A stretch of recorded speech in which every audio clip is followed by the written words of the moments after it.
और अभी आपको बताएं कि बरतानिया में गुज़श्ता साल 1,19,000 से ज़्यादा गाड़ियाँ चोरी होने का इंकशाफ हुआ है। गैर मुल्की खबर रसाई इदारे के मुताबिक रोज़ाना चोरी होने वाली गाड़ियों की औसत तादाद 320 बनती है।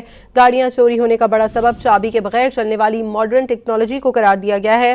गैर मुल्की खबर रसाई इदारे के मुताबिक चोर इलेक्ट्रॉनिक डिवाइसेस की मदद से चाबी का सिग्नल पिक करके चंद मिनटों में नई कार चुरा लेते हैं। नए कानून के बाद ऐसे आलात रखना या शेयर करना जुर्म करार दे दिया गया है, जिस पर 5 बरस कैद की सजा होगी। और अभी आपको बताएं कि बरतानिया में गुज़श्ता साल 1,19,000 से ज़्यादा गाड़ियाँ चोरी होने का इंकशाफ हुआ है। गैर मुल्की खबर रसाई इदारे के मुताबिक रोज़ाना चोरी होने वाली गाड़ियों की औसत तादाद 320 बनती है।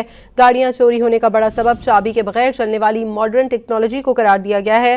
गैर मुल्की खबर रसाई इदारे के मुताबिक चोर इलेक्ट्रॉनिक डिवाइसेस की मदद से चाबी का सिग्नल पिक करके चंद मिनटों में नई कार चुरा लेते हैं। नए कानून के बाद ऐसे आलात रखना या शेयर करना जुर्म करार दे दिया गया है, जिस पर 5 बरस कैद की सजा होगी।